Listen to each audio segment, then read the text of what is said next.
Dear students, I Suresh Kumar, Principal Government Senior Secondary School Boys, Guru Har Sahai, am bringing to you a series of lectures on your 10 plus 2 Journal English.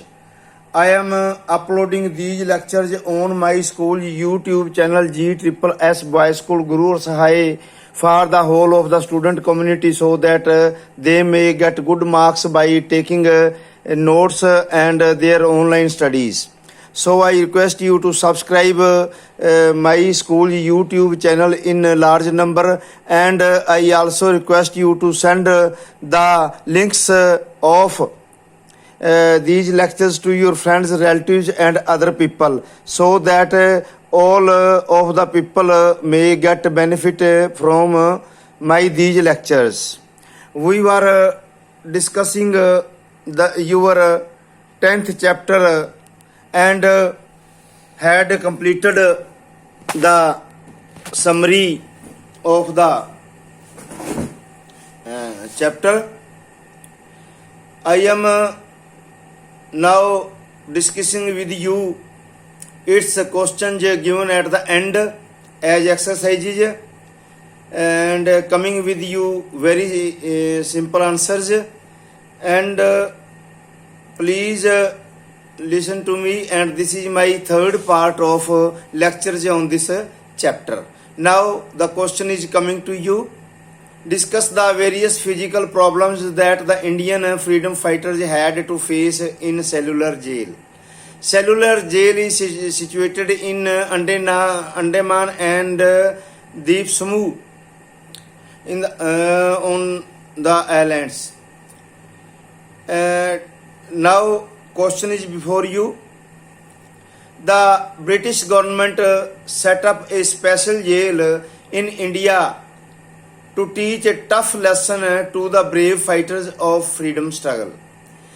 ਅੰਗਰੇਜ਼ ਸਰਕਾਰ ਨੇ ਜਿਹੜੇ ਭਾਰਤ ਦੀ ਜਿਹੜਾ ਆਜ਼ਾਦੀ ਦੇ ਸੰਘਰਸ਼ ਵਿੱਚ ਭਾਗ ਲੈਣ ਵਾਲੇ ਯੋਧਿਆਂ ਨੂੰ ਸਖਤ ਸਬਕ ਸਿਖਾਉਣ ਦੇ ਲਈ ਇੱਕ ਜੇਲ੍ਹ ਦੀ ਸਥਾਪਨਾ ਜਿਹੜੀ ਸੀ ਉਹ ਕੀਤੀ ਸੀ, ਵਿਸ਼ੇਸ਼ ਜੇਲ੍ਹ ਸੀ ਇਹ। The cellular jail was set up in Port Blair, ਤੇ ਇਹ ਜਿਹੜੀ ਸੈਲੂਲਰ ਜੇਲ੍ਹ ਸੀ, ਜਿਹੜੀ ਕਾਲੇ ਪਾਣੀ ਦੀ ਜਿਹੜੀ ਜੇਲ੍ਹ ਸੀ, ਇਹ ਪੋਰਟ ਬਲੇਅਰ ਵਿਖੇ ਸਥਾਪਿਤ ਕੀਤੀ ਗਈ। This jail was known as ਕਾਲਾ ਪਾਣੀ। ਇਸ ਜੇਲ੍ਹ ਨੂੰ ਕਾਲਾ ਪਾਣੀ ਦੇ ਨਾਂ ਦੇ ਨਾਲ ਜਾਣਿਆ ਜਾਂਦਾ ਸੀ। It was situated far away from the Indian mainland. ਇਹ ਭਾਰਤੀ ਦੀ ਜਿਹੜੀ ਮੁੱਖ ਭੂਮੀ ਹੈ, ਭਾਰਤ ਦੀ ਭੂਮੀ ਹੈ, ਇਹ ਬਹੁਤ ਜ਼ਿਆਦਾ ਮਤਲਬ ਦੂਰ ਸਥਿਤ ਸੀ।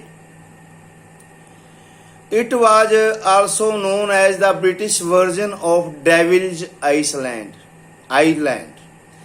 ਇਸ ਨੂੰ ਮਤਲਬ ਜਿਹੜਾ ਹੈ ਅੰਗਰੇਜ਼ਾਂ ਦਾ ਜਿਹੜਾ ਵਰਜ਼ਨ ਹੈ, ਰੂਪ ਹੈ,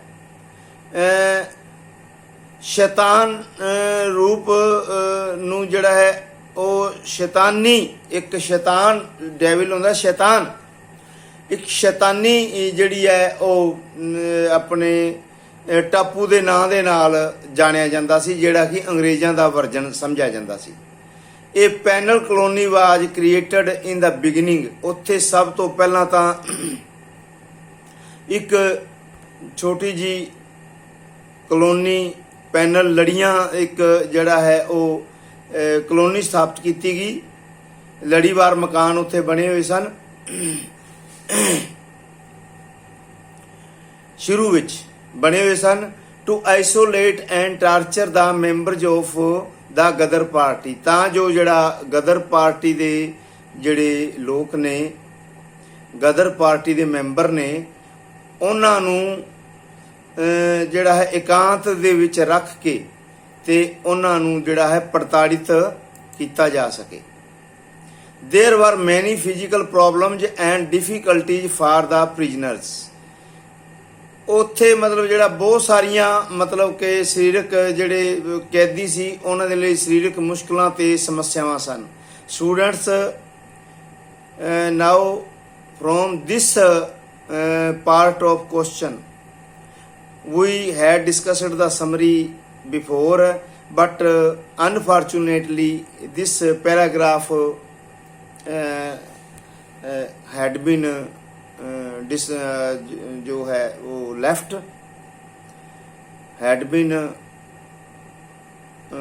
could not been made part of the summary due to some problem, and whenever you prepare for the summary, please consider this part of a question also. The weather was very bad there, ਉੱਥੇ ਮੌਸਮ ਬਹੁਤ ਜ਼ਿਆਦਾ ਖਰਾਬ ਸੀ ਤੇ there were blood sucking leeches, खून उत्थे खून चूसन वालियां जोकां सन। That area had many mosquitoes, ते उत्थे बहुत सारे उस जिहड़ा है खेतर दे विच मच्छर सन। Many of the prisoners were often sick, बहुत सारे मतलब जिहड़े कैदी सन उत्थे तकरीबन बीमार रहिंदे सन। They were prone to tuberculosis, ओ टीबी तो पीड़ित सन।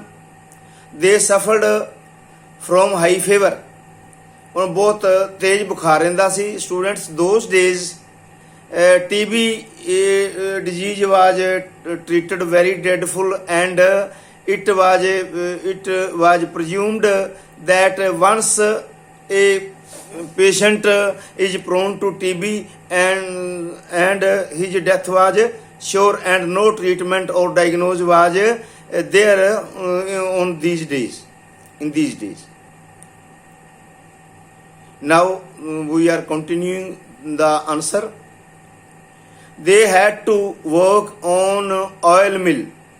ਉਹਨਾਂ ਨੂੰ ਮਤਲਬ ਜਿਹੜਾ ਨਾ ਇੱਕ ਕੋਲੂ ਦੇ ਉੱਤੇ, ਆਇਲ ਮਿਲ ਕੋਲੂ ਦੇ ਉੱਤੇ 30 ਪਾਉਂਡ ਜਿਹੜਾ ਹੈ ਉਹ ਨਾਰੀਅਲ ਦਾ ਹਰ ਤੇਲ ਕੱਢਣ ਦੇ ਲਈ ਕੰਮ ਕਰਨਾ ਪੈਂਦਾ ਸੀ। ਤੇ ਦੇ had to pound coconut husk to produce coir threads. ਉਹਨਾਂ ਨੂੰ ਮਤਲਬ ਜਿਹੜਾ ਨਾਰੀਅਲ ਦੀ ਜਿਹੜੀ ਜਟਾ ਸੀ ਉਹ ਵੱਖਰੀ ਕਰਨੀ ਪੈਂਦੀ ਸੀ ਤਾਂ ਜੋ ਜਿਹੜਾ ਹੈ ਉਸ ਦੀਆਂ ਨਾਰੀਅਲ ਦੀਆਂ ਜਟਾਵਾਂ ਤੋਂ ਧਾਗਾ ਜਿਹੜਾ ਹੈ ਉਹ ਬਣਾਇਆ ਜਾ ਸਕੇ, ਰੱਸੀਆਂ ਬਣਾਈਆਂ ਜਾ ਸਕਣ। ਇਫ ਦਾ ਥ੍ਰੈਡ ਵਾਜ ਲੈਸ ਇਨ ਕੁਆਂਟੀਟੀ, ਤੇ ਜੇਕਰ ਉਹ ਮਤਲਬ ਜਿਹੜਾ ਰੱਸੀਆਂ ਸਨ ਜੇਕਰ ਉਹ ਗਿਣਤੀ ਦੇ ਵਿੱਚ ਘੱਟ ਹੁੰਦੀਆਂ ਸਨ, ਦਾ ਪ੍ਰਿਜ਼ਨਰਸ ਅਬਿਊਜ਼ਡ, ਤਾਂ ਕੈਦੀਆਂ ਨੂੰ ਗਾਲਾਂ ਕੱਢੀਆਂ ਜਾਂਦੀਆਂ ਸਨ। ਅਬਿਊਜ਼ਡ ਐਂਡ ਵੀਪਡ ਵਿਦ ਲੈਸ਼ਿਜ਼, ਤੇ ਲੈਸ਼ਿਜ਼ ਦੇ ਨਾਲ ਜਿਹੜਾ ਹੈ ਉਹਨਾਂ ਦੇ ਚਾਬੁਕ ਲਗਾਏ ਜਾਂਦੇ ਸਨ। The prisoners cried loudly and their skin started bleeding, ਤੇ ਜਿਹੜੇ ਕੈਦੀ ਸਨ ਉਹ ਬਹੁਤ ਉੱਚੀ ਉੱਚੀ ਚੀਕਦੇ ਸਨ ਅਤੇ ਉਹਨਾਂ ਦੀ ਚਮੜੀ ਦੇ ਵਿੱਚੋਂ ਖੂਨ ਵਗਣ ਲੱਗ ਪੈਂਦਾ ਸੀ। The prisoners could not have a dialogue as they were dialogue with each other.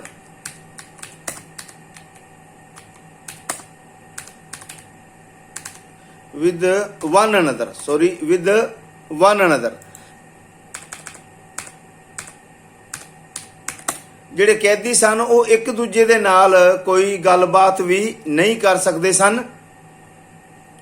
As they ਵਰ ਕੈਪਟ ਇਨ ਸੈਪਰੇਟ ਡਾਰਕ ਸੈਲਜ਼, ਕਿਉਂਕਿ ਉਹਨਾਂ ਨੂੰ ਵੱਖਰੀਆਂ ਵੱਖਰੀਆਂ ਹਨੇਰ ਕੋਠੜੀਆਂ ਦੇ ਵਿੱਚ ਰੱਖਿਆ ਜਾਂਦਾ ਸੀ। There were a dozen of accounts of the revolutionaries revealed that they were tortured, ਤੇ ਉੱਥੇ ਬਹੁਤ ਸਾਰੇ ਅਜਿਹੇ ਮਤਲਬ ਅਕਾਊਂਟ ਮਿਲਦੇ ਨੇ ਕ੍ਰਾਂਤੀਕਾਰੀਆਂ ਦੇ ਬਾਰੇ ਜਿਹੜੇ ਦੱਸਦੇ ਹਨ ਕਿ ਉਹਨਾਂ ਨੂੰ ਪ੍ਰਤਾੜਿਤ ਕੀਤਾ ਜਾਂਦਾ ਸੀ। There was were heart touching, ਤੇ ਉਹਨਾਂ ਦੀਆਂ ਚੀਕਾਂ, ਉਹਨਾਂ ਦਾ ਦਰਦ ਜਿਹੜਾ ਸੀ ਉਹ ਦਿਲ ਨੂੰ ਵਿਲੁੰਦਰਨ ਵਾਲਾ ਹੁੰਦਾ ਸੀ। all of the heart touching accounts reveal that, ਤੇ ਜਿਹੜੇ ਦਿਲ ਨੂੰ ਛੂਹਣ ਵਾਲੇ ਜਿਹੜੇ ਵੀ ਉੱਥੇ ਲੇਖ ਮਿਲਦੇ ਹਨ, ਜਿਹੜੇ ਵੀ ਉੱਥੇ ਲੇਖੇ ਮਿਲਦੇ ਹਨ, ਉਹ ਦੱਸਦੇ ਹਨ that the jailer ਡੇਵਿਡ ਬੈਰੇ, ਕਿ ਜਿਹੜਾ ਜੇਲਰ ਸੀ ਡੇਵਿਡ ਬੈਰੇ, ਸੁਪਰਡੈਂਟ ਮੋਰੇ, ਤੇ ਜਿਹੜਾ ਸੁਪਰਡੈਂਟ ਮੋਰੇ ਸੀ, ਤੇ ਜਿਹੜਾ ਐਂਡ ਦਾ ਚੀਫ ਕਮਿਸ਼ਨਰ ਤੇ ਮੁੱਖ ਕਮਿਸ਼ਨਰ ਜਿਹੜੇ ਸੀ were the butchers, ਉਹ ਕਸਾਈ ਸਨ, and the children of the devil, ਤੇ ਉਹ ਸ਼ੈਤਾਨ ਦੇ ਬੱਚੇ ਸਨ। Some of old criminals had been appointed as ਜਮ, ਕੁਝ ਕੁ ਜਿਹੜੇ ਪੁਰਾਣੇ ਮਤਲਬ ਜਿਹੜੇ ਸਨ ਉਹ ਕ੍ਰਿਮੀਨਲ ਸਨ, ਅਪਰਾਧੀ ਸਨ, ਉਹਨਾਂ ਨੂੰ ਜਮਾਦਾਰ ਤੇ ਛੋਟੇ ਮੋਟੇ ਮਤਲਬ ਜਿਹੜਾ ਸੀ ਕਿ ਅਫਸਰ ਜਾਂ ਫਿਰ ਮਤਲਬ ਜਿਹੜਾ ਵਾਰਡਨ ਜਿਹੜੇ ਸੀ ਉਹਨਾਂ ਨੂੰ ਲਗਾਇਆ ਹੋਇਆ ਸੀ who got pleasure out of torturing the political prisoner, ਤੇ ਜਿਨ੍ਹਾਂ ਨੂੰ ਜਿਹੜੇ ਸਾਡੇ ਰਾਜਨੀਤਿਕ ਮਤਲਬ ਕੈਦੀ ਸਨ ਉਹਨਾਂ ਨੂੰ ਪ੍ਰਤਾੜਿਤ ਹੁੰਦੇ ਦੇਖ ਕੇ ਉਹਨਾਂ ਨੂੰ ਬਹੁਤ ਜ਼ਿਆਦਾ ਖੁਸ਼ੀ ਹੁੰਦੀ ਸੀ।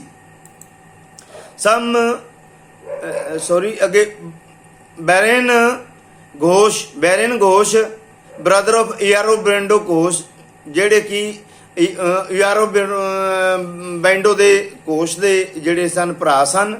ਕਾਲਡ ਦੈਮ ਸਮਾਲਰ ਗੋਡਸ, ਉਹ ਉਹਨਾਂ ਨੂੰ ਛੋਟੇ ਦੇਵਤੇ ਕਹਿੰਦਾ ਸੀ। ਹੂ ਵੁੱਡ ਅਬਿਊਜ਼, ਜਿਹੜੇ ਕਿ ਗਾਲਾਂ ਕੱਢਦੇ ਸਨ। ਹਿਊਮਿਲੇਟ, ਅਪਮਾਨਿਤ ਕਰਦੇ ਸਨ। And ill treat the political prisoners, ਤੇ ਰਾਜਨੀਤਿਕ ਕੈਦੀਆਂ ਦੇ ਨਾਲ ਉਹ ਦੁਰਵਿਵਹਾਰ ਕਰਦੇ ਸਨ, ਮਾੜਾ ਵਤੀਰਾ ਕਰਦੇ ਸਨ। ਦੇ ਮੇਡ ਦੇਅਰ ਲਾਈਫ ਮਿਜ਼ਰੇਬਲ, ਉਹ ਉਹਨਾਂ ਦੇ ਜੀਵਨ ਨੂੰ ਯਾਨੀ ਕਿ ਕ੍ਰਾਂਤੀਕਾਰੀਆਂ ਦੇ ਜੀਵਨ ਨੂੰ ਤਰਸਯੋਗ ਬਣਾ ਦਿੰਦੇ ਸਨ। ਸਮ ਸਟੋਰੀਜ਼ ਵਰ ਸਮਗਲਡ ਆਊਟ ਆਫ ਦਾ ਜੇਲ ਬਾਈ ਸਾਵਰਕਰ, ਤੇ ਸਾਵਰਕਰ ਦੇ ਦੁਆਰਾ ਜੇਲ੍ਹ ਦੇ ਵਿੱਚੋਂ ਕੁਝ ਕਹਾਣੀਆਂ ਜਿਹੜੀਆਂ ਸਨ ਉੱਥੇ ਲਿਆਂਦੀਆਂ ਗਈਆਂ ਹਨ।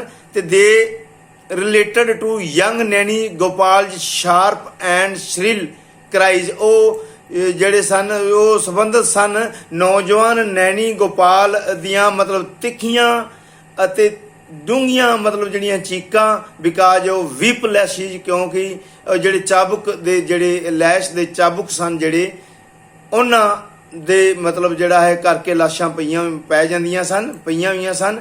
ਹੀ underwent hunger strike for 72 days, ਤੇ ਉਹ 72 ਦਿਨਾਂ ਤੱਕ ਭੁੱਖ ਹੜਤਾਲ ਤੇ ਰਿਹਾ। And the long strikes against tortures, ਤੇ ਉਸਨੇ ਜਿਹੜਾ ਹੈ ਉਹ ਇਹਨਾਂ ਪ੍ਰਤਾੜਨਾ ਦੇ ਖਿਲਾਫ ਜਿਹੜਾ ਹੈ ਲੰਬੀਆਂ ਹੜਤਾਲਾਂ ਕੀਤੀਆਂ। ਦਾ ਸੁਸਾਈਡ ਕਮਿਟਡ ਬਾਈ ਇੰਦੂ ਭੂਸ਼ਣ ਰੇਜ਼ਡ ਏ ਸਟੋਰਮ ਇਨ ਦਾ ਕੰਟਰੀ, ਤੇ ਜਿਹੜਾ ਇੰਦੂ ਭੂਸ਼ਣ ਸੀ ਜਿਹੜਾ ਕ੍ਰਾਂਤੀਕਾਰੀ, ਉਸਨੇ ਆਤਮ ਹੱਤਿਆ ਕਰ ਲਈ ਸੀ, ਤੇ ਇਸ ਦੇ ਨਾਲ ਜਿਹੜਾ ਹੈ ਦੇਸ਼ ਦੇ ਵਿੱਚ ਤੂਫਾਨ ਖੜਾ ਹੋ ਗਿਆ ਸੀ। ਔਨ ਅਰਾਈਵਲ, ਆਉਣ ਤੇ ਪਹੁੰਚਤੇ the revolutionaries of Ghadar party learned about the miseries, ਤਾਂ ਗਦਰ ਪਾਰਟੀ ਦੇ ਜਿਹੜੇ ਕ੍ਰਾਂਤੀਕਾਰੀ ਸਨ ਉਹਨਾਂ ਨੂੰ ਜਿਹੜਾ ਪ੍ਰਤਾੜਨਾ ਦਾ, ਦੁੱਖਾਂ ਦਾ ਅਤੇ ਜੋ ਸੰਘਰਸ਼ ਜਿਹੜਾ ਬੰਗਾਲੀ ਤੇ ਮਰਾਠੀ ਪ੍ਰਿਜ਼ਨਰ ਕਰ ਰਹੇ ਸਨ, ਕੈਦੀ ਕਰ ਰਹੇ ਸਨ, ਉਹਨਾਂ ਦੇ ਦੁੱਖ ਤਕਲੀਫਾਂ ਦੇ ਬਾਰੇ ਜਿਹੜਾ ਹੈ ਗਦਰ ਪਾਰਟੀ ਨੂੰ ਪਤਾ ਲੱਗਿਆ। ਇਨ ਦਾ ਬਿਗਿਨਿੰਗ, ਸ਼ੁਰੂ ਵਿੱਚ ਦੇ ਡਿਸਾਈਡਡ ਨਾਟ ਟੂ ਸਫਰ, ਉਹਨਾਂ ਨੇ ਫੈਸਲਾ ਕੀਤਾ ਕਿ ਉਹ ਦੁੱਖ ਪ੍ਰਤਾੜਨਾ ਨਹੀਂ ਸਹਿਣਗੇ। ਐਂਡ ਟੋਲਰੇਟ ਐਨੀ ਇਨਸਲਟ, ਤੇ ਕੋਈ ਮਤਲਬ ਬੇਇੱਜ਼ਤੀ ਨਹੀਂ ਸਹਿਣ ਕਰਨਗੇ। ਐਂਡ ਵੁੱਡ ਰੀਟੇਲੀਏਟ, ਅਤੇ ਉਹ ਇਸ ਦਾ ਜਵਾਬ ਦੇਣਗੇ। Jailer Barry insulted and gave threats to Parmanand Jhansi, ਤੇ ਜਿਹੜਾ ਜੇਲਰ ਬੈਰੇ ਸੀ ਉਸਨੇ ਪਨਾਮਾ ਨੰਦ ਝਾਂਸੀ ਨੂੰ ਮਤਲਬ ਜਿਹੜਾ ਹੈ ਉਹ ਉਸਨੇ ਧਮਕੀਆਂ ਦਿੱਤੀਆਂ। Because of not extracting oil in required quantity, ਕਿਉਂਕਿ ਉਸਨੇ ਜਿਹੜਾ ਹੈ ਤੇਲ ਜਿਹੜਾ ਸੀ ਨਾਰੀਅਲ ਦੇ ਵਿੱਚੋਂ ਜਿਹੜਾ ਉਹਨਾਂ ਤੋਂ ਕੋਲੂ ਤੇ ਕਢਵਾਇਆ ਜਾਂਦਾ ਸੀ ਉਹ ਪੂਰੀ ਮਾਤਰਾ ਦੇ ਵਿੱਚ ਨਹੀਂ ਕੱਢਿਆ ਸੀ। As soon as Barry fell down, ਜਿਉਂ ਹੀ ਬੈਰੇ ਥੱਲੇ ਡਿੱਗਿਆ, ਅੱਗੇ ਪਨਾਮਾ ਨੰਦ ਬੀਟ ਦਾ jailer Barry and Barry fell down, Panama Nand ਨੇ ਜੇਲਰ ਬੈਰੀ ਨੂੰ ਕੁਟਾਪਾ ਚਾੜਿਆ। ਐਂਡ ਬੈਰੀ ਫੈਲ ਡਾਊਨ, ਤੇ ਬੈਰੀ ਥੱਲੇ ਡਿੱਗ ਪਿਆ। As soon as Barry fell down, ਜਿਉਂ ਹੀ ਬੈਰੀ ਥੱਲੇ ਡਿੱਗਿਆ, ਵਾਲਡਨ ਸਟਾਰਟਡ ਬੀਟਿੰਗ ਪਨਾਮਾ ਮਰਸੀਲੈਸਲੀ, ਤਾਂ ਜਿਹੜੇ ਵਾਲਡਨ ਸਨ ਜਿਹੜੇ ਉਹਨਾਂ ਨੇ ਪਨਾਮਾ ਨੂੰ ਬੜੀ ਬੇਰਹਿਮੀ ਦੇ ਨਾਲ ਮਾਰਨਾ ਸ਼ੁਰੂ ਕਰ ਦਿੱਤਾ। This is all about the answer of this question. We see that the Krantikaris or the revolutionaries or the struggle, India's freedom struggle fighters faced so many problems and tortures given by the British government.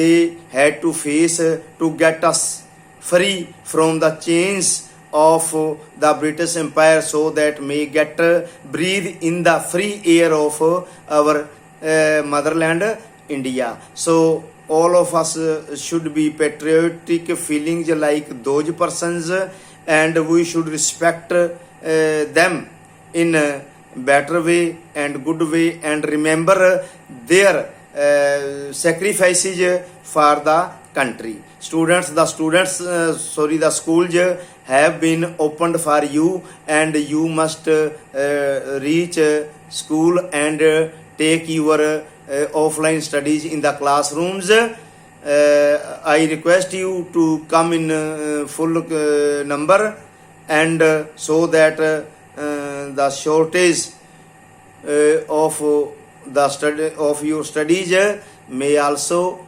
be fulfilled for you, for your better future. So you should surely come to school, and have a nice day. Thank you very much. Okay.